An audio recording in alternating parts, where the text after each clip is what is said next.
لا حول ولا قوة إلا بالله العلي العظيم حسبنا الله ونعم الوكيل نعم المولى ونعم النصير أعوذ بالله من الشيطان اللعين الرجيم بسم الله الرحمن الرحيم حمدا لك يا ذا الجود والإحسان والفضل والطول والامتنان وصلاة وسلاما على من لا ينطق عن الهوى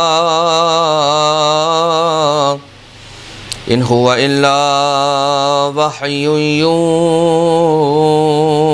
يوحى حبيب قلوبنا وشفيع ذنوبنا وطبيب نفوسنا مولانا ومولى الثقلين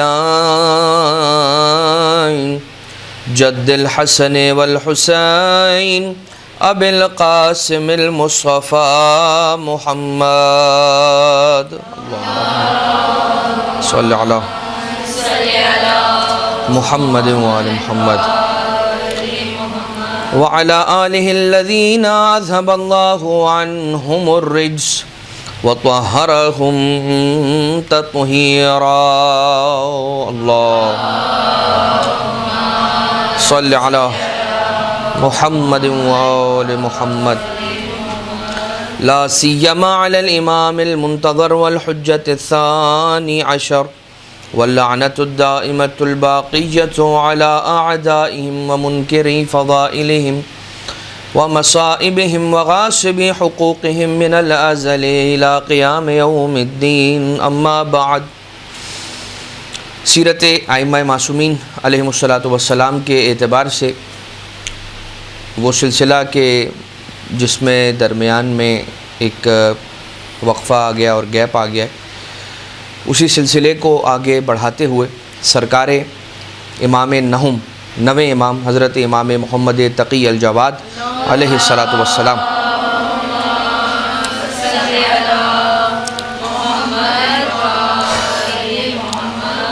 مولا کی حیات طیبہ کے عنوان سے یہ گفتگو کا سلسلہ آج کی ہماری دونوں ہی نشستوں کے اندر رہے گا۔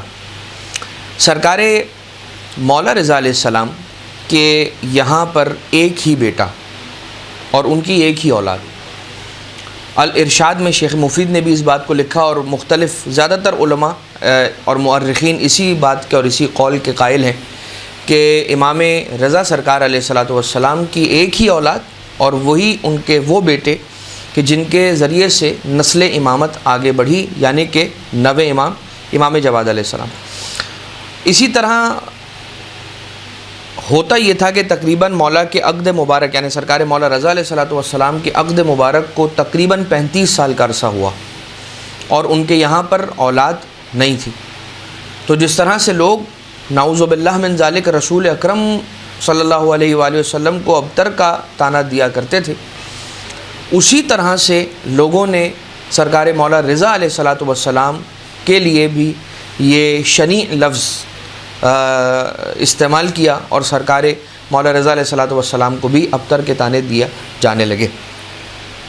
ابتر وہ کہ جو دم بریدہ ہو اسے بھی ابتر کہا جاتا ہے، ڈکشنری میننگز کے اندر لغوی معنی کے اندر ابتر وہ کہ جس کی دم نہ ہو، اور اصطلاحی معنی میں یا کہ جو یہاں پر مراد لی جاتی ہے ابتر سے وہ یہ کہ جس کی نسل آگے نہ بڑھے، کہ جس کی نسل منقطع ہو چکی ہو۔ اب پروردگار عالم نے ہدایت کی جو ذمہ داری لے رکھی ہے اور جو قرآن کریم کے اندر یہ ارشاد رب العزت ہوا ہے کہ بسم اللہ الرحمن الرحیم انا علینا للہدی وان لنا للآخرۃ والاولی، ہدایت کی ذمہ داری ہماری ہے اور قیامت میں پھر سوال کرنے کا حق بھی ہمیں، لہٰذا وہ رب ذوالجلال کی جو ہدایت کی ذمہ داری لے رہا ہے یہ کیسے ممکن ہے کہ اس سلسلہ ہدایت کو آگے نہ بڑھائے، لہٰذا وہاں جہاں رسول کو ابتر کہا گیا اس ابتر کو بھی اس ابتر کی آوازوں کو گم کرنے کا بھی رسول کے لیے انتظام پروردگار عالم نے فرمایا۔ اسی طرح سے مولا رضا علیہ الصلوۃ والسلام کے لیے بھی جو مولا کو ابتر کہا جاتا تھا اسے بھی بند کرنے کا، اس آواز کو بند کرنے کا انتظام رب ذوالجلال نے سرکار مولا رضا علیہ الصلوۃ والسلام کے لیے فرمایا۔ اللہم صلی علی محمد وآل محمد۔ اس اعتبار سے کہ کائنات میں بہت سارے لوگ ہیں کہ جن کی نسلیں ہیں، فلاں نسل کا انسان آپ کہتے ہیں کہ بھئی فلاں خاندان سے اس کا تعلق ہے، اور وہ نسل ہے کہ جو بڑی نسل مانی جاتی ہے۔ رسول اللہ صلی اللہ علیہ وآلہ وسلم سے بڑی نسل اس کائنات میں اور کسی کے نہیں ہے، کہ جو آج بھی چل رہی ہے اور جو قیامت تک چلتی رہے گی، اور یہ نسل کبھی منقطع نہیں ہوگی۔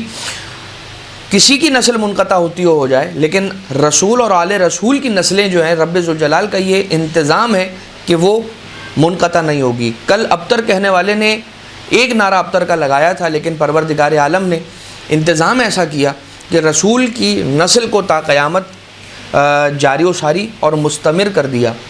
دوسری بات، رسول کے لیے ایک انتظام کیا، مولا رضا علیہ السلام کے لیے ایک انتظام کیا، اور ان انتظامات کے اندر آپ دیکھیے کہ خصوصیت کیا ہے۔ رسول کے لیے جو انتظام کیا تو وہاں پر انداز یہ تھا کہ کائنات کی نسل بیٹوں سے چلاتا ہے اللہ، اپنے حبیب کی نسل بیٹی سے چلائی، یعنی کہ جو قانون فطرت ہے اسے توڑا، تاکہ لوگوں کو اشارہ مل سکے کہ یہ نسل وہ نہیں ہے، یہ نسل وہ نسل ہے کہ جسے رب ذوالجلال نے قائم رکھا ہے۔ اور دوسری طرف مولا رضا علیہ الصلوۃ والسلام کے لیے جو انتظام کیا پروردگار عالم نے، تو وہ یہ کہ جو ان کی اولاد ہیں، یعنی مولا رضا علیہ الصلوۃ والسلام کی اولاد ہیں، جو رضوی سادات ہیں، تقوی سادات ہیں، اور آگے آپ دیکھیے کیونکہ جو رضوی سادات ہیں وہ ہیں کون؟ وہ اولاد امام تقی جواد علیہ السلام سے ہی ہیں۔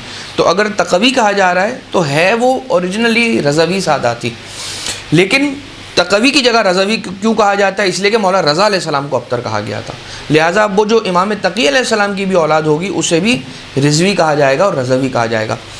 اب یہاں پر ایک مماثلت اور ہے کہ جو جناب سیدہ سلام اللہ علیہا کی فارم میں پروردگار عالم نے ان ابتر کہنے والوں کو جواب دیا، اور یہاں مولا تقی جواد علیہ الصلوۃ والسلام کی صورت میں اللہ نے امام رضا علیہ السلام کو ابتر کہنے والوں کو جواب دیا۔ تو ان دونوں ہستیوں میں مماثلت دیکھیے، وہاں جناب سیدہ سلام اللہ علیہا کی جو رسول کو ابتر کہنے والوں کا جواب بنی رب ذوالجلال کی جانب سے، ان کا لقب ہے مبارکہ، اور یہاں امام تقی جواد علیہ السلام جو امام رضا علیہ السلام کو ابتر کہنے والوں کے لیے جواب اللہ کی طرف سے بن کر آئے، ان کا لقب ہے مبارک۔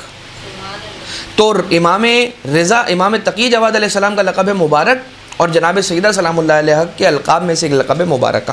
تو یہ ایک مماثلت ہے۔ ویسے تو مماثلتیں بہت ساری ہیں، لیکن ہم اس طرف اگر جائیں گے تو ہمارا عنوان کہیں نہ کہیں رہ جائے گا، لہٰذا یہ ایک ہی اولاد، اور سارے اماموں میں، معصوموں میں نہیں، معصوموں میں سب سے کم سن معصوم کون ہے؟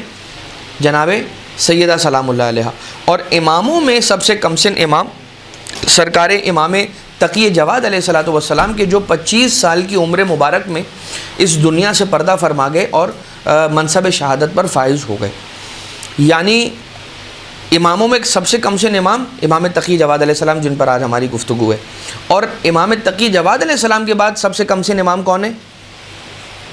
امام حسن عسکری علیہ الصلوۃ والسلام، کہ جو تقریباً 28 سال کی عمر مبارک میں شہید ہوئے۔ اب دلائل امامت میں سے ہم نے کوشش یہ کی ہے کہ سیرت معصومین علیہ الصلوۃ والسلام کے ہمارے جتنے جلسے ہوئے، یعنی جتنی بھی تقریریں یا جتنی بھی دروس ہوئے سیرت معصومین علیہ الصلوۃ والسلام کے اعتبار سے، تو ان میں ہم نے یہ ضرور آپ کی خدمت میں پیش کیا کہ جو دلیل امامت یا دلائل امامت کسی بھی امام علیہ الصلوۃ والسلام کی تھی انہیں پیش کریں، تو وہ دلیل امامت امام تقی جواد علیہ الصلوۃ والسلام کی آئی ہے روایتوں میں کہ مولا رضا علیہ الصلوۃ والسلام سے جب کسی ایک صحابی نے پوچھا تھا کہ جب یہ پوچھا تھا کہ آپ کے بعد کون ہوگا کہ جو منصب امامت پر فائز ہوگا، تو گود میں سرکار امام رضا علیہ الصلوۃ والسلام کے امام تقی جواد علیہ السلام موجود تھے۔ تو مولا رضا علیہ الصلوۃ والسلام نے اپنے اس کمسن بیٹے کی طرف اشارہ کر کے فرمایا کہ یہی وہ میرا بیٹا ہوگا کہ جس سے میری نسل بھی آگے بڑھے گی، اور کار امامت بھی اسی میرے بیٹے کے ذریعے سے، کار ہدایت بھی پروردگار عالم آگے بڑھائے گا اور آگے چلائے گا۔ اور اس کے بعد اپنے بیٹے کو بوسہ دیتے جاتے تھے اور یہ کہتے جاتے تھے کہ یہ وہ ہے کہ جس سے زیادہ بابرکت ہم سارے اماموں میں اور کوئی امام نہیں ہے جس کی وجہ سے امام تقی جواد علیہ السلام کا لقب کیا قرار پایا؟ مبارک. تو لم یخلق مثلھا فی الامامہ، یا اس طرح سے ایک عبارت ہے روایت امام معصوم علیہ السلام کی کہ ان سے زیادہ بابرکت اور دوسرا کوئی امام نہیں ہے اماموں میں. یوں تو سارے امام بابرکت ہیں، لیکن جسے مبارک کہا ہے امام معصوم نے، یعنی کہ امام رضا علیہ السلام نے، وہ امام تقی جواد علیہ السلام ہے. اب ظاہر سی بات ہے کہ ایک عرصہ، بہت طولانی عرصہ گزرا کہ جس کے بعد امام تقی جواد علیہ السلام کی ولادت ہو رہی ہے، تقریباً 35 سال کا عرصہ. تو جب امام علیہ السلام اس دنیا میں تشریف لے کر آئے تو وہ لوگ، اب یہ روایت دلائل الامامہ نامی کتاب کے اندر موجود ہے. ابو جعفر محمد ابن جعفر طبری جو تاریخ طبری کے مصنف ہیں، انہوں نے لکھا کہ جو کچھ ایمان کے مرض کے اندر مبتلا، شک کی بیماری کے اندر مبتلا مریض تھے، ان لوگوں نے امام تقی جواد علیہ السلام کے اولاد امام رضا علیہ السلام ہونے سے انکار کیا. اور وہ ملعون افراد یہ کہا کرتے تھے کہ امام تقی جواد علیہ السلام خاکم بدہن، میرے منہ میں خاک، نعوذ باللہ من ذالک، العیاذ باللہ، مولا رضا علیہ السلام کے نہیں بلکہ ان کے کسی غلام، اور اس کا نام بھی روایتوں کے اندر، کتابوں کے اندر موجود ہے. کیوں؟ اس لیے کہ مولا کا جو چہرہ انور تھا، اس کا رنگ جو تھا وہ گندمگون تھا، گندمی رنگ تھا مولا کے چہرہ اقدس کا، جس کی وجہ سے لوگ یہ کہا کرتے تھے کہ نعوذ باللہ من ذالک کسی حبشی غلام. اب تو جب مولا کہ یہاں 35 سال تک عقد مبارک کے بعد اولاد نہ ہوئی، تب بھی مولا ہی کو برا بلا کہا گیا. اور جب مولا کے یہاں پر ولادت ہوئی ہے، یعنی امام تقی جواد علیہ السلام آگے، تب بھی ماننے کو تیار نہیں.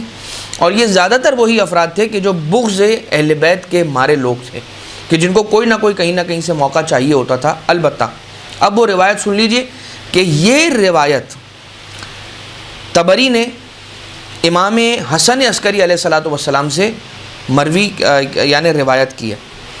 امام تقی جواد علیہ السلام کی عمر مبارک 2 سال کی تھی، اور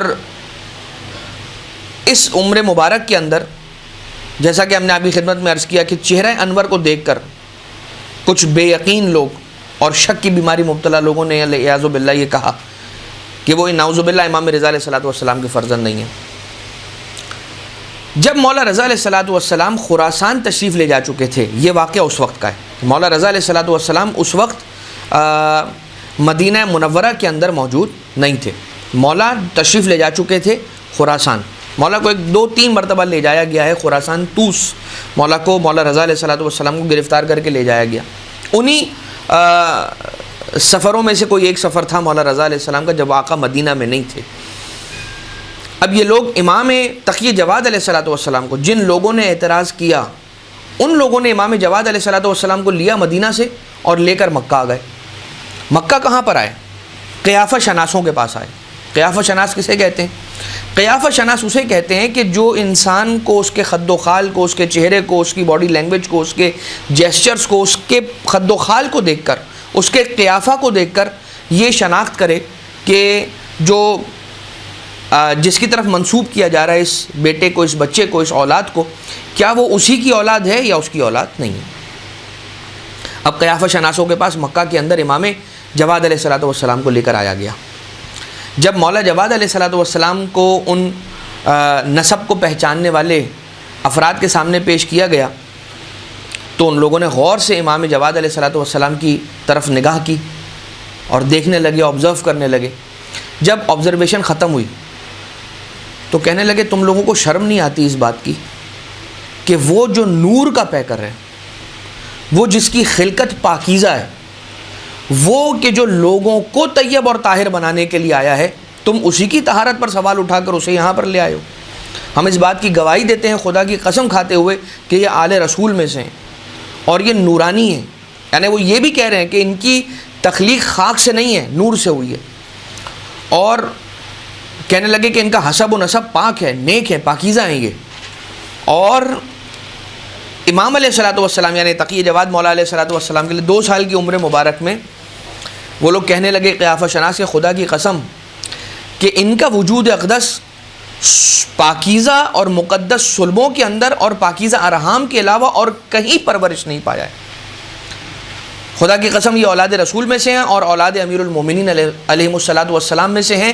پلٹ جاؤ، خدا سے معافی مانگو اور استغفار کرو، اور ایسے پاکیزہ بچے کے حوالے سے شک نہ کرو۔ البتہ اب جب قیافہ شناسوں نے امام علیہ الصلاۃ والسلام کے بارے میں جو گفتگو کرنا تھی وہ کر لی، اب امام تقی جواد علیہ الصلاۃ والسلام 2 سال کی عمر مبارک ہے، مولا نے یہاں پر کلام فرمایا،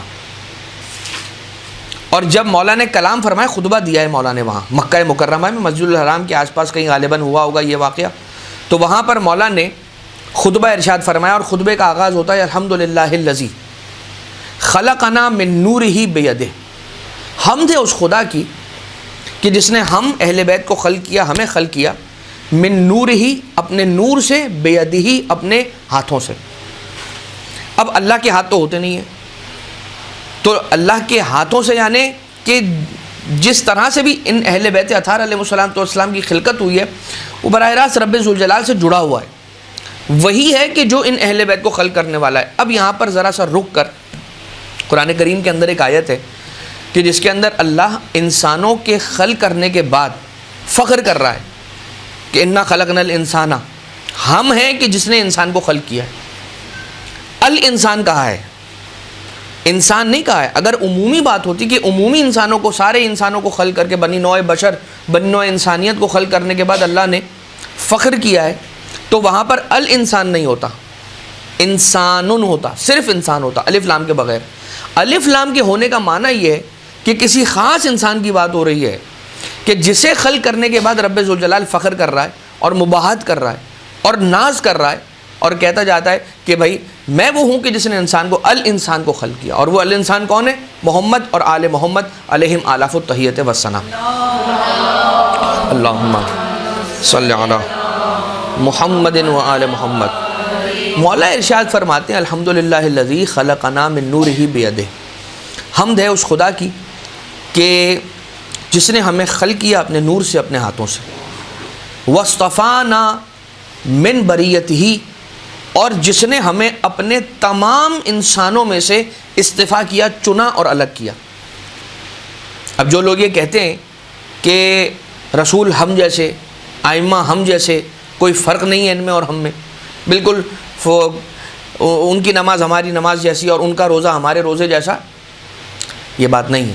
اگر ان کی نماز ہماری نماز جیسی، ان کا روزہ ہمارے روزے جیسا، تو پھر آپ کل کو یہ بھی کہہ دیں گے کہ ان کا علم ہمارے علم جیسا۔ کہ جس کو یہی نہیں پتا کہ میرے خلق ہونے سے پہلے، میرے دنیا میں آنے سے پہلے کیا واقعات ہوئے ہیں، اس کا علم، اس کے علم کی حد کیا ہوگی، اور اس کے علم کی حد کیا ہوگی کہ قرآن کریم کے اندر رب ذوالجلال جب یہ کہتا ہے فاسأل بہ خبیرہ، جا کر اس سے پوچھو، اگر نہ پتا ہو تو جا کر اس سے پوچھو کہ جو خبر رکھتے ہیں۔ کون خبر رکھتے ہیں؟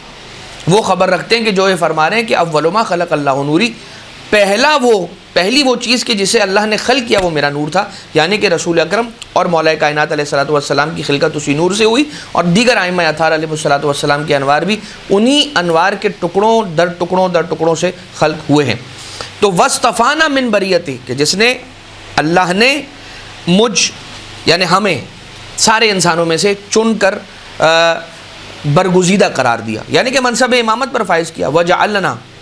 وجعلنا امناءہ علی خلقہ ووحیہ، اور وہ ہے حمد اس خدا کی کہ جس نے ہمیں اپنا امین بنایا اپنی خلقت پر، انسانوں کے لیے ہمیں امین بنا کر بھیجا، اور ووحیہ، اور اپنی وحی کا بھی ہمیں امین قرار دیا۔ معاشر الناس، اے انسانوں، انا محمد بن علی الرضا بن موسیٰ الکاظم علیہ الصلاۃ والسلام، ابن جعفر الصادق، ابن محمد الباقر، ابن علی السید العابدین، ابن الحسین الشہید، ابن امیر المؤمنین علی ابن ابی طالب، ابن فاطمہ الزہراء، وابن محمد المصطفیٰ علیہم الصلاۃ والسلام۔ اللہم صلی علی محمد و آل محمد۔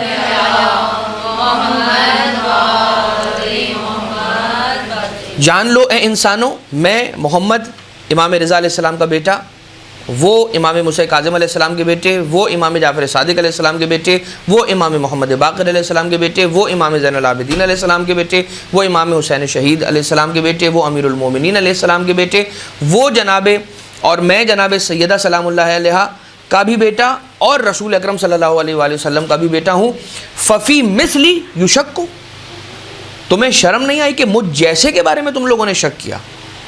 وعلیہ وعلی ابویہ یفتری یا یفترا، تم لوگوں کو شرم نہیں آئی اس بارے میں کہ تم نے مجھ پر اور میرے بابا پر یعنی میرے والدین پر ایک تہمت لگائی؟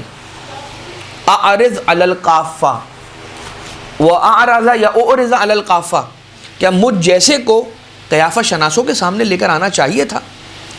اب دیکھیے، آپ طول تاریخ کے اندر دیکھیے، جب اگر مولا کو کسی نے برا بھلا کہا تو امام علیہ السلام نے برداشت کیا، جہاں مولا کی امامت کا کسی نے انکار کیا آقا نے برداشت کیا، مگر جہاں امام علیہ السلام کی فضیلت میں کسی نے شک کیا ہے تو وہاں انہوں نے ضرور جواب دیا، چاہے وہ مسجد کوفہ کے اندر بیت التشت کے مقام پر امیر المومنین علیہ السلام کے ایک معجزے کے دکھلانے کے بعد کچھ شک کرنے والوں نے آہستہ آواز میں ایک دوسرے سے سرگوشی کرتے ہوئے کہا تھا کہ دیکھا، میں نہیں کہتا تھا علی جادوگر ہے، دیکھو شام کے پہاڑ سے برف لے آیا، تو جادو کر کے برف لے آیا، کون سا برف کہاں کا برف ہمیں کیا معلوم، تو جادو کر کے اور نظر بندی کر کے نعوذ باللہ من ذالک علی ابن ابی طالب نے ایک برف کا ٹکڑا پیش کر دیا۔ مولا کائنات علیہ السلام نے وہیں پر ٹوک کر روک کے کہا تھا کہ یاد رکھو، ابو طالب کے بیٹے کے بازوؤں کی طاقت میں شک نہ کرنا، ابو طالب کے بیٹے کے اختیارات میں شک نہ کرنا، اس کی ولایت میں شک نہ کرنا، اس لیے کہ وہ علی کے جو شام کے پہاڑ سے اٹھا کر برف سرزمین عراق پر رکھ سکتا ہے، اگر وہ چاہے تو اس پورے کے پورے پہاڑ کو اٹھا کے شام سے سرزمین عراق پر لا کے منتقل کر دے۔ لہٰذا مولا نے یہاں پر کہا ففی مثلی یشک، مجھ جیسے کے بارے میں شک کرتے ہو، اور مجھ جیسے اور میرے بابا اور والد اور والدہ یعنی میرے والدین کے بارے میں تم نے تہمت سے کام لیا اور مجھے قیافہ شناسوں کے سامنے پیش کیا۔ وقال واللہ اننی لا اعلم بانسابہم من آبائہم، یاد رکھنا تو مجھے 2 سال کا کوئی عام بچہ مت سمجھنا۔ اب آپ کو یہ بات کلیئر ہوتی چلے جائے گی مرحلہ وار کہ کیوں مولا رضا علیہ السلام نے امام تقی جواد علیہ السلام کو سارے اماموں میں سب سے زیادہ بابرکت کہا۔ یہ خطبہ مولا امام جواد علیہ السلام 2 سال کی عمر مبارک میں ارشاد فرما رہے ہیں، اور کیا فرما رہے ہیں؟ جو پہلا پیراگراف آپ نے سنا، اب دوسرا پیراگراف کہ مولا ارشاد فرما رہے ہیں اب وقال واللہ اننی، خدا کی قسم، یقیناً بالیقین، لا اعلم، اب دیکھیے واللہ قسم ہے، تاکید ہے، اننی انا لگا ہوا یہ تاکید ہے، لا اعلم کے اندر جو لام ہے یہ تاکید ہے، تو 3 انٹینسیفائرز یہاں پر لگائیں۔ امام تقی جواد علیہ السلام فرما رہے ہیں کہ یقیناً یقیناً یقیناً میں علم رکھتا ہوں، جتنے بھی یہاں پر آ کے میرا تماشا دیکھنے کے لیے جمع ہوئے ہیں ان کے نسب سے بھی میں واقف ہوں، اور ان کے آباء و اجداد کے نسب سے بھی میں واقف ہوں کہ وہ جو مجھے اور میرے والدین پر افطرا اور تہمت لگا رہے ہیں وہ خود کس کی نسل سے آئے ہیں۔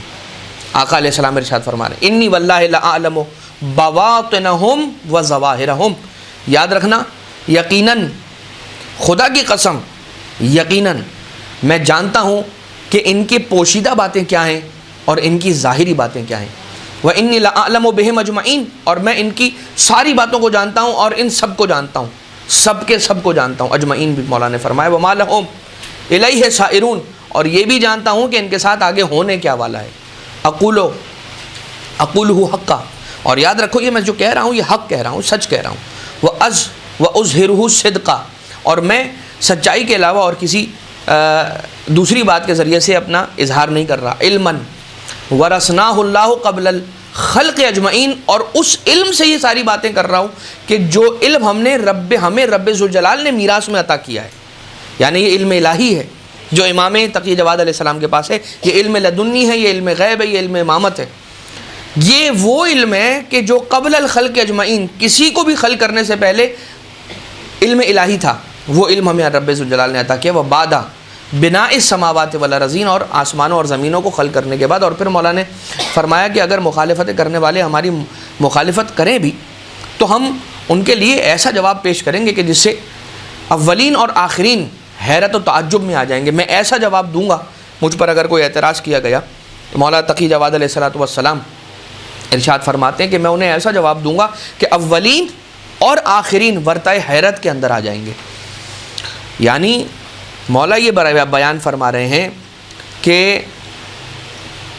جیسا وہ روایت اگر آپ لوگوں کو یاد ہو کہ جناب سیدہ سلام اللہ علیہا کے بارے میں جو قادتنا کے اندر سید آیت اللہ میلانی نے اس روایت کو لکھا ہے کہ جب عرصہ محشر کو سجایا جائے گا اور جناب سیدہ سلام اللہ علیہا کی تشریف آوری ہوگی، اس سے پہلے نور کے ممبر لگائے جائیں گے. تو جو انبیاء کے لیے نور کا ممبر لگایا جائے گا اس میں جو سب سے بڑا ممبر ہوگا اس پہ رسول تشریف لائیں گے، اور جب رسول تشریف لا کے خطبہ دیں گے وہ خطبہ اتنا نایاب خطبہ ہوگا کہ اس سے پہلے کسی نے اہل محشر میں وہ خطبہ نہیں سنا ہوگا. مطلب کیا ہے کہ اس عرصہ محشر میں رسول بھی ہوں گے جو رسول اللہ صلی اللہ علیہ وآلہ وسلم سے پہلے کے انبیاء ہوں گے، ان لوگوں نے بھی ایسا خطبہ کبھی نہیں سنا ہوگا. لہٰذا مولا تقی جواد علیہ السلام فرما رہے ہیں میں اسی گھرانے میں آنے والا اور میں اسی نبی کا وارث ہوں اور جانشین ہوں کہ جو کل ایسا خطبہ ارشاد فرمائیں گے. آج تم نے سوال کیا تو ایسا جواب دوں گا کہ جو جواب کسی نے پہلے سنا نہیں ہوگا. پھر مولا نے علیہ الصلوۃ والسلام اپنے لبوں پر دست مبارک کو رکھا اور فرمایا یا محمد اسمت یا محمد اسمت، کہ اے محمد خاموش ہو جاؤ، کما سمت آباؤک، جیسے آپ کے آبا و اجداد خاموش رہے ویسے ہی آپ بھی خاموش ہو جائیں. یعنی کہ اب مزید کوئی بات نہ کیجیے گا، اس لیے کہ اس کے بعد آنے والی باتیں وہ سارے اسرار الہیہ ہیں کہ جن کا ہر انسان تک پہنچنا ٹھیک نہیں ہے. فاصبر کما صبر اولو العزم من الرسل ولا تستعجل لہم، سورہ احقاف کی آیت ہے. مولا نے اس آیت کی تلاوت فرمائی اور اس کے بعد مولا نے چلنا شروع کیا. جیسے ہی مولا نے اپنے قدم بڑھائے تو جو لوگ آگے مولا کو گھیر کر کھڑے ہوئے تھے وہ خود بخود راستہ دینے لگے اور مولا کے سامنے سے ہٹنے لگے، اور وہاں سے مولا تشریف لے گئے. اور لوگوں کی زبان پر بس ایک ہی جملہ تھا، اور وہ جملہ یہ تھا کہ اللہ اعلم حیث یجعل رسالتہ، اللہ سے بہتر اور کوئی نہیں جانتا کہ اس نے اپنی رسالت اور امامت کو کس گھرانے میں رکھنا ہے.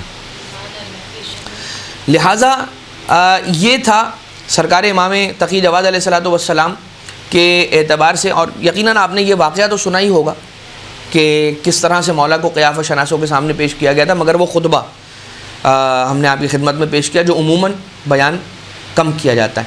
اب آ جائیے ایک اور روایت.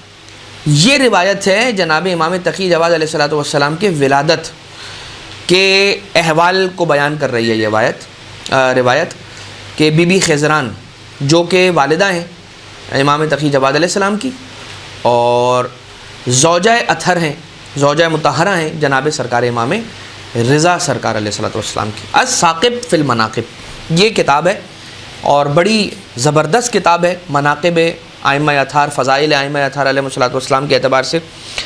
علی ابن عبیدہ یہ کہتے ہیں روایت کے اندر کہ امام کاظم علیہ الصلوۃ والسلام کی ایک بیٹی تھیں جن کا نام تھا جناب حکیمہ سلام اللہ علیہ.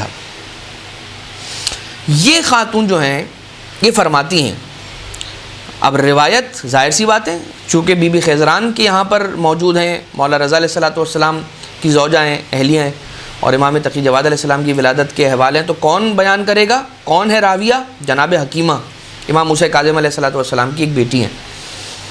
فرماتی ہیں کہ امام رضا علیہ السلام کی زوجہ جناب خضران کے یہاں پر ولادت کا وقت قریب آ رہا تھا. ایک دایا اور میں حجرے میں موجود تھے.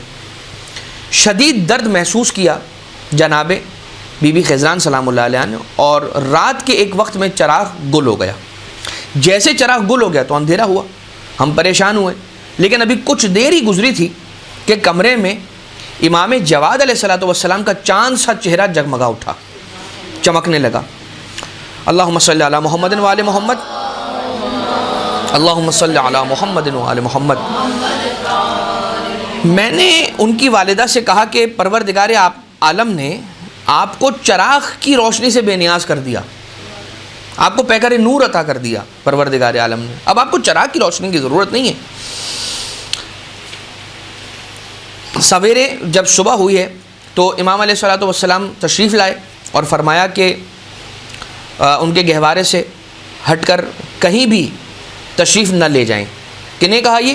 مولا رضا علیہ الصلوۃ والسلام نے جناب حکیمہ کو، اپنی بہن کو، یہ مولا رضا علیہ الصلوۃ والسلام نے ارشاد فرمایا کہ اے بی بی آپ اس بچے کے گہوارے سے ہٹ کر کہیں بھی تشریف نہیں لے جائیں گی. 3 روز گزر گئے. پھر انہوں نے آنکھیں آسمان کی طرف بلند کر کے فرمایا، دائیں اور بائیں جانب دیکھ کر اشہد ان لا الہ الا اللہ وحدہ لا شریک لہ وَأَنَّ مُحَمَّدًا عَبْدُهُ وَرَسُولُهُ، اور اس کے بعد سارے ائمہ اطہار علیہ الصلوۃ والسلام کی گواہی دی اور اپنی بھی گواہی خود مولا علیہ الصلوۃ والسلام نے دی۔ جناب حکیمہ فرماتی ہیں کہ میں اس واقعے سے بڑی حیران ہوئی اور میرے بدن میں لرزہ طاری ہو گیا۔ میں امام رضا علیہ السلام کے پاس آئی اور انہیں بتایا کہ بچے نے ایسا ایسا کیا ہے۔ وہ بچہ کہ جو نومولود بچہ ہے وہ کیسے گفتگو کرے گا، وہ بات کیسے کرے گا، وہ تو بس ابھی صرف رو ہی سکتا ہے، لیکن یہ عام بچہ نہیں ہے، یہ بچہ عام بچہ نہیں ہے، گہوارے میں ہو، مسلح پر ہو، میدان جنگ میں ہو یا کسی بھی مقام پر ہو، یہ بچہ عام بچہ نہیں ہے۔ اور یہ فرماتی کہ میں حیران ہوئی، امام رضا علیہ السلام کے پاس آئی اور سارا احوال بیان کیا تو انہوں نے فرمایا کہ اے حکیمہ، ابھی آپ نے اس بچے سے کافی حیران کن واقعات کو دیکھنا ہے، یعنی کہ یہ معجزات رکھنے والا بچہ ہے، یہ صاحب المعجزات میرا فرزند ہے۔ اس کے علاوہ بہار الانوار کی جلد نمبر 50 نمبر کی جلد ہے اور اس کا صفحہ نمبر ہے 15۔ یہ روایت عیون المعجزات کے اندر بھی موجود ہے، راوی کا نام ہے کلیم ابن عمران۔ یہ کہتا ہے کہ میں نے مولا رضا علیہ السلام کی خدمت میں عرض کیا کہ مولا آپ دعا فرمائیں کہ خدا آپ کو ایک بیٹا عطا کرے۔ لوگ ابتر کہنے لگے اور نعوذ باللہ من ذالک کے سارے معاملات ہیں۔ تو حضرت علیہ السلام نے یعنی کہ مولا رضا علیہ السلام نے آقا نے ارشاد فرمایا کہ مجھے صرف ایک بیٹا عطا ہوگا اور وہی میرا وارث ہوگا۔ جب امام جواد علیہ السلام متولد ہوئے تو اس وقت سرکار امام رضا علیہ السلام نے اپنے دوستوں سے یہ کہا، قد ولد لی شبیہ موسیٰ بن عمران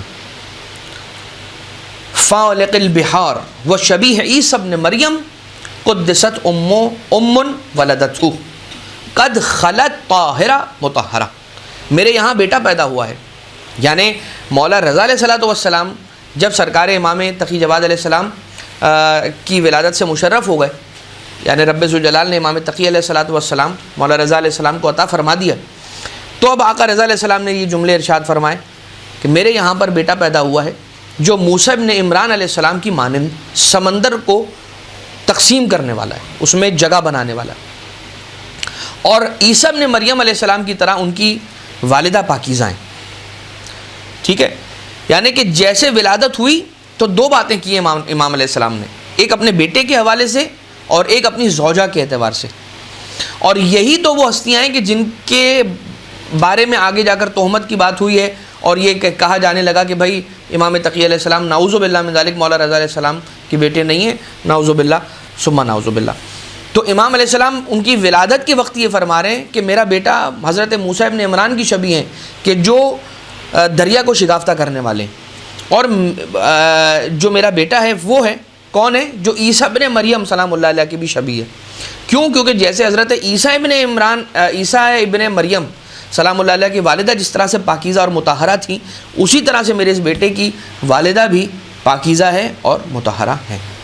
اب یہاں پر رک کر ایک جملہ اور سن لیجیے، صرف ایک جملہ، شاید میں نہیں معلوم آپ لوگوں کے درمیان بیان کر چکا ہوں یا نہیں، مدرسے میں ضرور یہ ہم نے کسی ایک درس میں گفتگو کی تھی، اور وہ یہ تھا کہ جناب جتنے بھی ائمہ معصومین علیہ السلام ہیں، منصب امامت اللہ کی طرف سے عطا ہوتا ہے، اسی طرح سے کسی امام علیہ السلام کی والدہ بننے کا جو منصب ہے یہ بھی رب ذوالجلال کی طرف سے عطا ہوتا ہے۔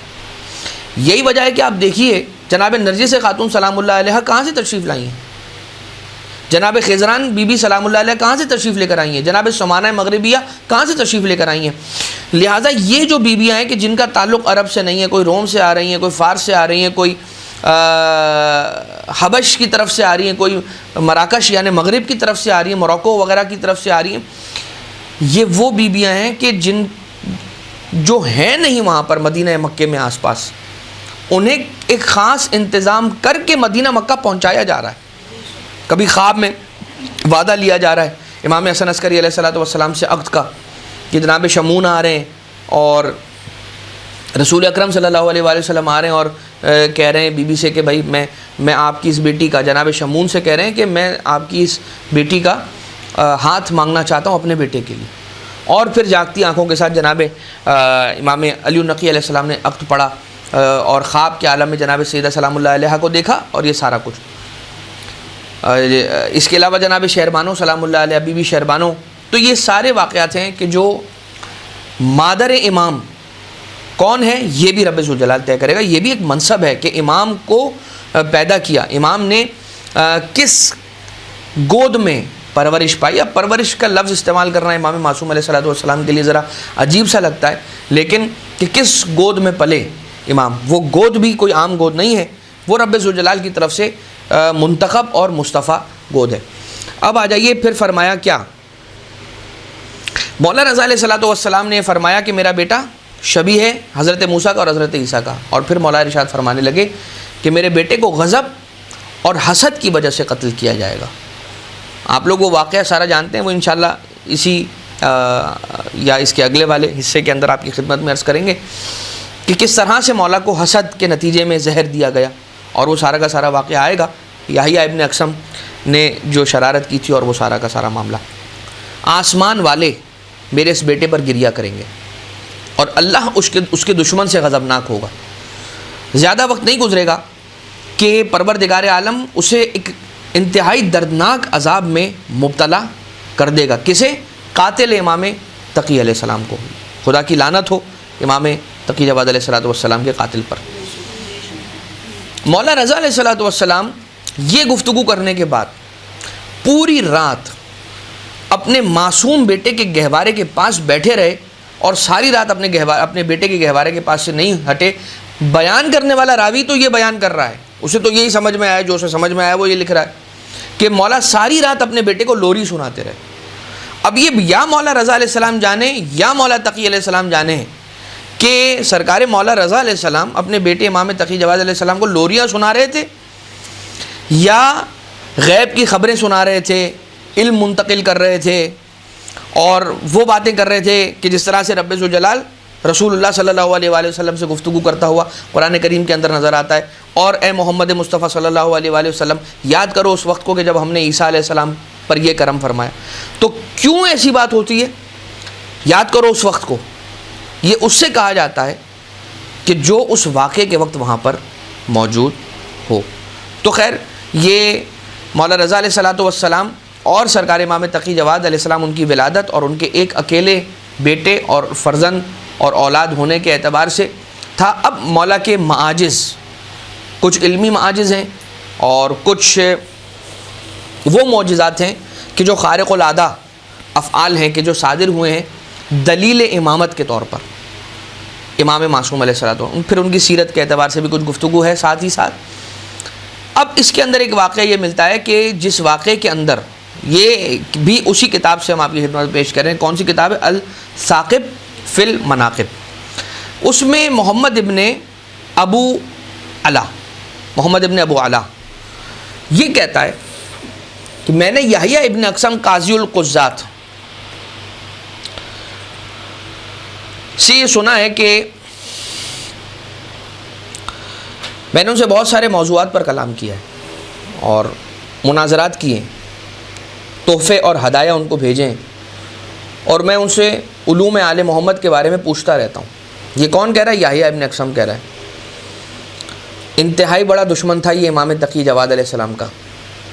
بہت سی مرتبہ یہ کہا جاتا ہے کہ مامون بہت ظالم تھا، بہت جابر تھا، لیکن علم دوست تھا، لہٰذا اس نے اپنے دربار میں ان وزراء کو رکھا تھا کہ جو علماء تھے. یہ ظلم ہے، یہ کہنا ظلم ہے. بھائی جو امام معصوم پر ظلم کر رہا ہے کہ امام معصوم علیہ السلام کو زہر دے کر شہید کروا رہا ہے، وہ کتنا بڑا ظالم ہوگا یہ سوچیے آپ. پھر اس کی مغفرت ممکن ہی نہیں ہے. اس کے لیے اس کی وکالت کے اندر کوئی بات کہنا اور ممبر سے کہنا یہ بڑی ستم ظریفی کی بات ہے، چونکہ سمجھتے نہیں ہیں اور کیا کہا جائے. علماء کرام کی یہ روش نہیں ہے.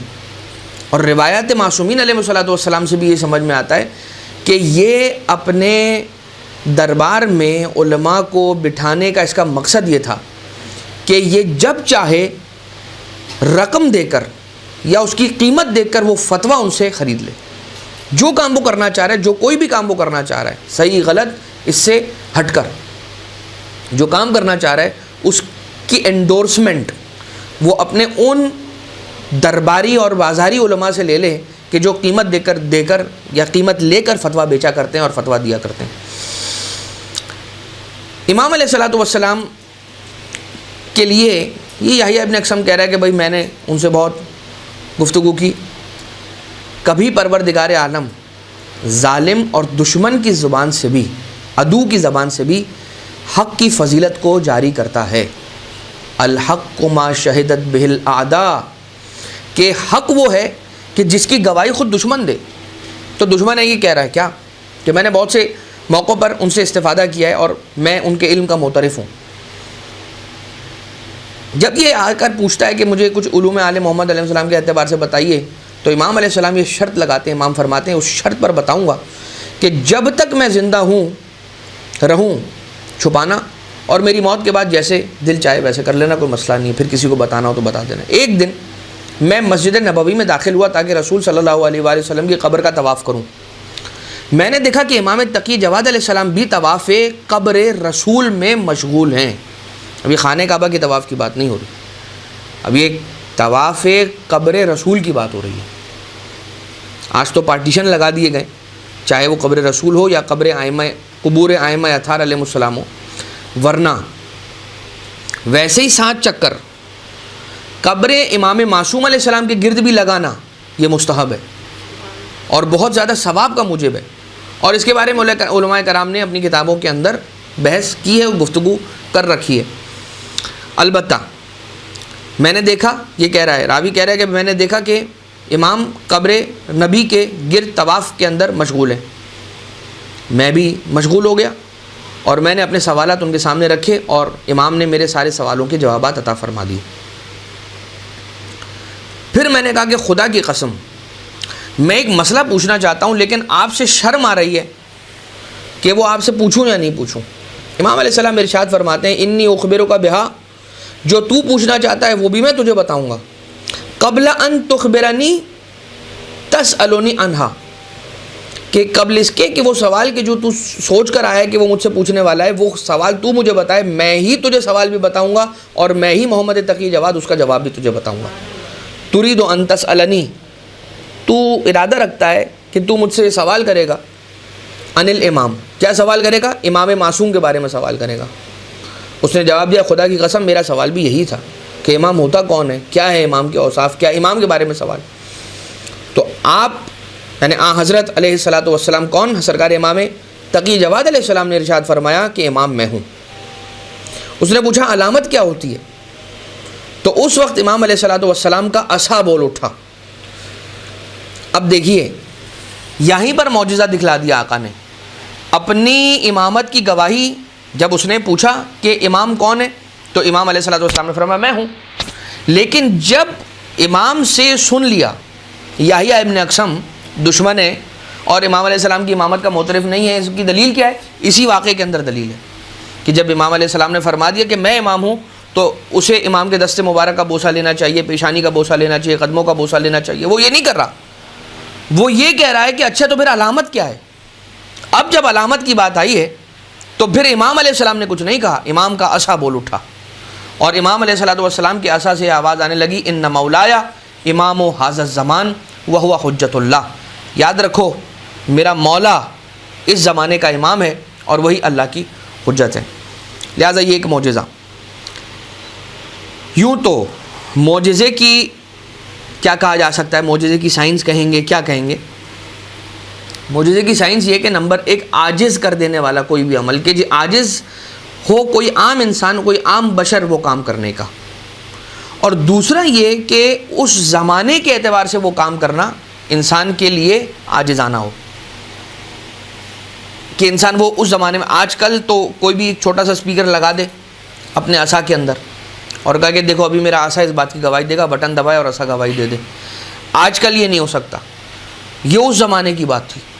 لہٰذا معجزہ بھی زمانے کو دیکھ کر ہوتا ہے۔ اسی وجہ سے جب حضرت عیسیٰ علیہ الصلوۃ والسلام کے زمانے میں مردوں یعنی طبابت کا اور میڈیکل کا دور تھا وہ عروج پر، تو اس زمانے میں سرکار پروردگار عالم نے حضرت عیسیٰ علیہ الصلوۃ والسلام کو مردوں کو زندہ کرنے کا معجزہ دیا تھا اور ید بیضا عطا کیا تھا کہ اگر کوئی کوڑی اور برس و جذام کا مریض آ رہا ہے تو اس کو اپنے دست مبارک کے پھیرنے کے ذریعے سے شفا دیں۔ رسول اکرم صلی اللہ علیہ وسلم کے دور کے اندر یہ تھا کہ لوگ بہت زیادہ فصاحت و بلاغت کا اظہار کرتے تھے اور اس کے اندر بہت آگے تھے، تو رسول اللہ کے لیے صلی اللہ علیہ وسلم معجزہ یہ تھا کہ قرآن کریم رب ذوالجلال نے عطا کیا معجزے کے طور پر جو نازل ہوا۔ اب یہ ایک واقعہ اور ہے، اور بڑا ہی زبردست یہ واقعہ ہے، اس کو بیان کرتے ہیں اور اس کے بعد پھر ہمارا ایک جو حصہ ہے وہ ہم اس کو اختتام کی طرف پہنچ جائیں گے۔ الاختصاص کے اندر یہ واقعہ موجود ہے، اور کشف الغمہ کے اندر ہے، بحار الانوار کے اندر ہے۔ بحار الانوار کی جو جلد نمبر 50 ہے نا، یہ وہی جلد ہے کہ جس کے اندر امام تقی جواد علیہ الصلوۃ والسلام کے احوال موجود ہیں۔ اسی لیے آپ یہ دیکھیں گے کہ بار بار ہم جلد نمبر 50 بحار کی کہہ رہے ہیں، کیوں؟ کیونکہ اس جلد کے اندر امام تقی جواد علیہ السلام کے احوال موجود ہیں۔ الاختصاص کے اندر بھی موجود ہے علی ابن خالد۔ اب علی ابن خالد کون ہے؟ یہ امامی نہیں ہے، یعنی کہ امام تقی جواد علیہ السلام کو امام نہیں مانتا علی ابن خالد، البتہ معترف ہے ان کی فضیلت کا، لیکن امام مفترض الطاعہ امام جواد علیہ السلام کو نہیں مانتا، کسی اور کو امام مانتا ہے۔ یہ کہتا ہے کہ میں سامرہ شہر میں تھا، اور سامرہ شہر کا جو علاقہ ہے جس کے اندر میں موجود تھا اس کا نام ہے عسکر، جس کی وجہ سے دونوں اماموں کو عسکریین کہا جاتا ہے علیہم السلام۔ میں نے سنا کہ ایک شامی شخص کو یہ لے کر آئے ہیں پکڑ کے، اور اسے زنجیروں میں کس کے باندھ دیا گیا ہے، جکڑ دیا گیا ہے، اور اسے زندان کے اندر قید کر لیا ہے۔ جب یہ میں نے سنا تو لوگ یہ کہنے لگے اس کے بارے میں کہ اس نے نبوت کا دعویٰ کیا ہے۔ بہت امپورٹنٹ واقعہ یہ، بہت ہی امپورٹنٹ واقعہ۔ لوگ کہنے لگے کہ اس نے جو ہے وہ نبوت کا دعویٰ کیا ہے، جس کی وجہ سے اس کو اس طرح سے اتنا ہیویلی اس کو زنجیروں کے ساتھ باندھا گیا ہے، اور اس کو اپنا قید میں جا کے بند کر دیا گیا زندان میں۔ یہ کہتا ہے کہ مجھے جانا چاہیے، مجھے اس سے ملنا چاہیے۔ آج کل کے زمانے میں کیا ہوتا ہے، جب کسی کے بارے میں کوئی بات، کوئی خبر پھیلتی ہے تو فوراً ہم اس کے لیے نفرت اپنے دل میں پیدا کرتے ہیں۔ یہ وہ زمانہ نہیں تھا، یہ وہ زمانہ تھا کہ جس زمانے کے اندر یہ خود کہہ رہا ہے علی ابن خالد کہ جس کے بارے میں بات ہوئی ہے نا، میں ضرور اس سے جا کے تو ضرور بات کروں گا، اس سے تو ضرور جا کے پوچھوں گا کہ بھائی تو نے نبوت کا دعویٰ کیا کیوں؟ دماغ ٹھیک تھا تیرا؟ کیا وجہ تھی نبوت کا دعویٰ کرنے کی؟ میں نے سوچا کہ میں جاتا ہوں اور اس سے نبوت کا دعویٰ کرنے کی وجہ پوچھوں گا۔ زندان میں اترا، جہاں پہ اس کا قید خانہ تھا، جو کمرہ تھا جس کے اندر اس کو رکھا تھا۔ میں سوچا جانا چاہیے، دیکھنا چاہیے ماجرا کیا ہے۔ زندان میں اترا، اجازت مل گئی مجھے، اور میں نے اس سے اچھی طرح دیکھا، اور اسے آبزرو کرنے کے بعد مجھے اس بات کا احساس ہوا کہ بھائی بڑا معقول سا شخص نظر آ رہا ہے، ٹھیک ٹھاک ہے، یہ بے وقوفی اس طرح کی نہیں کر سکتا، میرے دل نے کہا اسے دیکھ کر۔ میں نے جا کر اس سے پھر پوچھا اگلے مرحلے پر کہ یہ جو تیرے ساتھ ہوا ہے کیا ہوا ہے، ذرا مجھے تھوڑی تفصیل بتائے گا۔ کہنے لگا کہ میں شام میں رہنے والا تھا، اور میں شام کا رہنے والا ہوں، مجھے شام ہی سے گرفتار کیا گیا۔ مقام راس الحسین علیہ السلام جو شام کے اندر موجود ہے، جہاں پہ سر اقدس سرکار ابا عبداللہ علیہ السلام کو رکھا گیا تھا، میں اس حجرے میں بیٹھ کر عبادتوں کے اندر مشغول رہتا تھا۔ ایک دن محراب کی طرف رک کر کے بیٹھا تھا، ذکر کر رہا تھا، اور ذکر میں مشغول تھا کہ اچانک میں نے اپنے سامنے ایک عظیم شخصیت کو، ایک عظیم ہستی کو پایا، اور جب میں نے ان کی جانب دیکھا تو انہوں نے مجھ سے خطاب کرتے ہوئے فرمایا کھڑا ہو جا۔ میں کھڑا ہو گیا، اور جیسے میں کھڑا ہوا تو مجھ سے فرمانے لگے کہ میرے ساتھ چل۔ میں ان کے ساتھ چلنے لگا، اور جب میں ان کے ساتھ چلنے لگا، ابھی ہم کچھ قدم ہی چلے تھے کہ میں نے خود کو کوفہ شہر میں پایا، مسجد کوفہ کے اندر پایا۔ اب وہ جو شخصیت تھی بزرگ، انہوں نے مجھ سے پوچھنے شروع کیا کہ بھائی آپ یہ بتاؤ کہ اس جگہ کو پہچانتے ہو؟ کہنے لگے کیا یہ مسجد کوفہ ہے؟ انہوں نے فرمایا یہ بالکل یہ مسجد کوفہ ہے۔ اور دیکھتے ہی دیکھتے وہ نماز پڑھنے لگ گئے، میں بھی ان کے ساتھ نماز میں مشغول ہو گیا۔ جب نماز ختم ہوئی تو میں نے ان کو دیکھا کہ وہ چلنے لگے۔ جب وہ چلنے لگے اور میری طرف انہوں میری جانب دیکھا، میں سمجھ گیا وہ چاہتے ہیں کہ میں بھی ان کے ساتھ ساتھ چلوں۔ میں چل پڑا۔ ابھی ہم کچھ قدم چلے تھے کہ میں نے خود کو مدینہ میں پایا، شہر مدینہ میں روضہ رسول کے قریب پایا۔ ایک مرتبہ وہاں پر یہ ہستی، عظیم ہستی شخصیت نماز پڑھنے لگی، میں بھی وہاں پر ان کے ساتھ نماز پڑھنے لگا۔ جب نماز ختم ہو گئی، انہوں نے میری طرف دیکھا، اشارہ کیا، چلنے لگے، میں ان کے ساتھ چلنے لگا۔ کچھ قدم چلے تھے کہ میں نے خود کو مکہ مکرمہ میں پایا، مسجد الحرام میں پایا، خانہ کعبہ کے قریب پایا۔ اور وہاں پر بھی وہ ہستی نماز پڑھنے لگی. ان کو دیکھ کر میں بھی نماز پڑھنے لگا. اور جب نماز مکمل ہو گئی تو بلند ہوئے, مجھ سے کہنے لگے اپنا ہاتھ میرے ہاتھوں میں رکھو. میں نے ان کے ہاتھ میں اپنا ہاتھ دیا, اور اس کے بعد ہم چند قدم چلے تھے کہ میں دوبارہ شام میں اسی جگہ پہنچا کہ جہاں میں موضع یا مقام و راسل حسین علیہ الصلوۃ والسلام پر بیٹھ کر عبادتوں کے اندر اور ذکر میں مشغول رہتا تھا. یہ سارا منظر اور یہ سارے واقعے سے گزرنے کے بعد میں بہت ہی خوف زدہ ہو گیا. میں بالکل ڈر گیا. بس وہ وقت گزرتا گیا یہاں تک کہ ایک پورا سال گزرا. جب پورا ایک سال گزر گیا تو میں اسی مقام پر بیٹھا ہوا تھا. ایگزیکٹلی آفٹر 1 whole year میں نے دوبارہ اسی مقام پر اسی عظیم ہستی کو دیکھا, اور جب میں نے ان کے چہرے کی طرف دیکھا تو میرا دل خوش ہو گیا. یعنی کہ یہ پتہ چل رہی ہے بات کہ جو کوئی بھی آ رہا ہے, یہ عظیم ہستی جو کوئی بھی ہے, اب اس کے دل میں ان کی محبت پیدا ہو گئی. یہ کہتا ہے کہ اسی طرح سے انہوں نے مجھے شام سے کوفہ نماز پڑھی, وہاں سے چلے مدینہ نماز پڑھی, وہاں سے چلے مکہ نماز پڑھی, دوبارہ سے انہوں نے مجھے شام پہنچایا. اور قبل اس کے کہ وہ رخصت ہو جائیں مجھ سے میں نے انہیں قسم دے کر یہ پوچھا کہ خدا آپ کو اس خدا کی قسم ہے یا اس کی قسم ہے کہ جس نے آپ کو یہ طاقت اور توانائی عطا کی ہے کہ آپ نے اس طرح سے مجھے سارے مقامات کی سیر کروائی ہے, ان کا واسطہ بتائیے آپ کون ہے. کہا کہ میں محمد ابن علی الرضا علیہ الصلوۃ والسلام ہوں.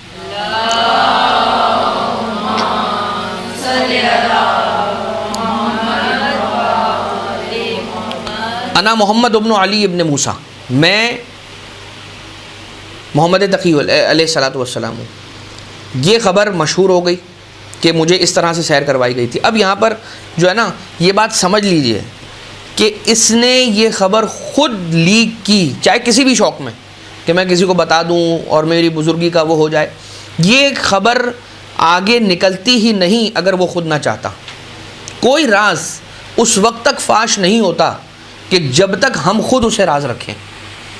ہم خود ہی راز نہیں رکھتے, ہم ہر ایک سے یہ کہہ کے بتاتے ہیں. اس کو شوق ہے نا ہمیں نیوز بریک کرنے کا, جو کلچر ہے وہ تو ہمارے اس معاشرے کے اندر پیدا کر ہی دیا گیا. میں نیوز بریک کروں گا, کوئی بات پتہ چلی حتیٰ کہ نعوذ باللہ کسی کے مرنے کی خبر ہو, سب سے پہلے میں اپنے پیج پہ چلاؤں گا. اللہ معاف کرے, پروردگار ہماری اس سنگ دلی کو ختم کرے اور اس دوڑ سے ہمیں نکالے. یہ خبر مشہور ہو گئی, اور جب خبر مشہور ہوئی تو معتصم کے وزیر نے, محمد ابن عبد الملک نے, اس کے کانوں تک یہ بات پہنچی. اس نے فوراً اسے گرفتار کروایا. کیوں؟ اس لیے کہ یہ وہ لوگ ہیں کہ جو امام علیہ الصلوۃ والسلام کی فضیلتوں کا اقرار کرنے والے نہیں ہیں. سننا بھی پسند نہیں ہے ان لوگوں کو امام معصوم علیہ السلام کی فضیلت. تو ظاہر سی بات ہے اگر اس شخص کو یہ آزاد رکھتے تو لوگوں کے درمیان تو امام تقی جواد علیہ السلام کی ایک فضیلت لوگوں تک پہنچ جاتی کہ بھائی امام علیہ السلام نے اپنے ایک چاہنے والے کو اتنے مقامات کی سیر کروائی ہے. تو خیر اسے گرفتار کیا, اور نعوذ باللہ اس پر ایک جھوٹا الزام لگایا کہ اس نے نبوت کا دعویٰ کیا. حالانکہ کوئی نبوت کا دعویٰ نہیں کیا بھائی. سپاہیوں کی مدد سے اس کو زنجیروں کے اندر جکڑا اور اس کو عراق لے آئے اور یہاں پر زندان کے اندر ڈال دیا کہ اس شہر کے اندر بھی نہیں رہنے دیا. اب انہوں نے مجھ پر یہ جھوٹا الزام لگایا کہ میں نے فلاں دعویٰ کیا ہے, حالانکہ میں نے کوئی ایسا دعویٰ نہیں کیا ہے. اب یہ کہتا ہے علی ابن خالد کہ کیا تم چاہتے ہو کہ یہ واقعہ میں محمد ابن عبد الملک جو وزیر ہے اس تک پہنچا دوں, یہ جو سارا واقعہ ہوا ہے اس کو بتا دوں کہ بھائی اس کے اندر تم بے گناہ ہو, تمہارا کوئی قصور نہیں ہے اس کے اندر. اس نے کہا ہاں پہنچا دیں. وہ خط لکھا, علی ابن خالد کہتے ہیں میں نے وہ خط لکھا کہ بھائی اس کی آزادی کے لیے سفارشی خط لکھا. علی ابن خالد نے کہتا ہے میں نے وہ خط لکھا, خط لکھ کر محمد ابن عبد الملک جو کہ معتصم کا وزیر تھا اس کو بھجوایا. اس وزیر نے خط پڑھا اور خط کے پیچھے یہ لکھا جواب, اور ارسال کر دیا علی ابن خالد کے پاس. علی ابن خالد نے جب اس خط کے پیچھے لکھا ہوا جواب پڑھا, وہ کیا جواب تھا سوچیے آپ ذرا, بغض اہل بیت اطہار کا عالم دیکھیے. وہ لکھتا ہے ملعون محمد ابن عبد الملک, کہتا ہے کہ جس شخص نے, تم اس کی سفارش مجھ سے مت کرو, بلکہ جس شخص نے اسے شام سے مدینہ، شام سے کوفہ، کوفہ سے مدینہ، مدینہ سے مکہ پہنچایا، اسی شخص کو بولو کہ وہ اسے زندان سے بھی آزاد کروائے۔ یہ خط کا جواب اس کو رات میں ملا۔ جب رات میں اس کے پاس خط کا جواب آ گیا، کسی بھی رات، اسی امیڈیٹ بات نہیں ہو رہی، جب بھی اسے خط ملا وہ وقت رات کا وقت تھا، اس نے سوچا اب تو رات ہو گئی ہے، میں صبح جاتا ہوں اور اس کو صبر کی تلقین دیتا ہوں کہ بھائی تیری رہائی ممکن نہیں ہے۔ علی ابن خالد کا بھی ایمان دیکھیے، وہ کہہ رہا ہے کہ تیری رہائی ممکن نہیں ہے۔ رات میں یہ خط ملا اور اس خط میں کیا جواب تھا کہ اسی سے کہو جس نے ایسے شام سے کوفہ، کوفہ سے مدینہ، مدینہ سے مکہ پہنچا ہے، وہی اس کو آزاد کرے، یعنی وہی شخص جس نے اس کو اتنی جگہوں کی سیر کروائی ہے وہ زندان سے نکال لے، چھوٹی سی بات ہے، صرف زندان سے تو نکالنا ہے۔ یہ ہے انداز ان لوگوں کا کہ جو فضائل اہل بیت اطہار میں شک کرتے ہیں، یہ ان لوگوں کا انداز ہے، یہ ان کا ٹون ہے، ٹھیک ہے۔ میں نے علی ابن خالد بھی بری نیت کے ساتھ نہیں، لیکن اس کے دل میں بھی اتنا یقین نہیں تھا، اسی لیے اس نے کہا کہ میں کل جا کے اس کو صبر کی تلقین دوں گا۔ جب یہ اگلے دن پہنچا تو اس نے ماجرا کیا دیکھا، سپاہی ادھر ادھر بھاگ رہے ہیں، پریشان ہیں سارے، کیا ہو گیا، تم سارے خوف زدہ کیوں، تمہاری ہوائیاں کیوں اڑی ہوئی ہیں؟ کہا وہ جو شام سے لایا ہوا نہیں تھا گرفتار کر کے، کہ جس کو زندان میں ہم نے رکھا تھا، کل رات وہ غائب ہو گیا ہے، کل ہی رات غائب ہو گیا۔ وہ کہاں گیا؟ زمین کھا گئی، آسمان نگل گیا، اس کو کچھ نہیں پتا۔ ہم جب پہرا دے رہے تھے، لیٹ سے فار ایگزامپل جب ہم رائٹ جا رہے تھے تو وہ بیٹھا ہوا تھا، جب ہم پلٹ کر واپس آ رہے تھے پہرا دیتے ہم نے دیکھا وہ غائب ہے، کوئی وہاں پر نہیں آیا، بس وہ غائب ہو گیا۔ اس نے وہاں پر خط لکھ کر رات میں بھیجا کہ اسی سے کہو، اس نے ابھی خط پڑھا ہے صرف، اور وہاں پر سرکار امام تقی جواد علیہ السلام نے اپنا کام کر دیا کہ جو چاہنے والے پر الزام لگایا گیا کہ تم اسی کو کہو، ابھی اس چاہنے والے کو پتہ بھی نہیں چاہا، پتہ بھی نہیں چلا، اس نے توسل تو بعد میں کرنا تھا۔ امام علیہ السلام نے کہا کہ تم ہمارے چاہنے والوں کو ہماری محبت کی وجہ سے سختیوں سے گزارو گے، اب دیکھو ہم خود آ کر ان کی مدد کس طرح سے کیا کرتے ہیں۔ علی ابن خالد اس واقعے کے بعد امام علیہ السلام کی امامت کا معتقد ہو گیا اور وہ راہ راست پر آ گیا اور اسے ہدایت نصیب ہو گئی۔ اس پورے واقعے کے نتیجے میں امام تقی جواد علیہ السلام کہ صرف ذکر کا یہ صدقہ ہے کہ ان کا ذکر سن کر ایک شخص جو صحیح راستے پہ نہیں تھا وہ راہ راست پر آ گیا۔ پروردگار ہم سب کو نصیب فرمائے کہ معرفت امام تقی جواد علیہ السلام ہم سب کو عطا ہو، اور ہماری نسلوں کے اندر مودت امام تقی جواد، مودت محمد و آل محمد علیہ السلام کو منتقل فرمائے، صاحب الامر علیہ السلام کے ظہور میں تعجیل فرمائے، ہمیں آقا و مولا کے اصحاب میں شمار فرمائے۔ ربنا تقبل منا انک انت السمیع العلیم بجاہ محمد و آلہ الطیبین الطاہرین۔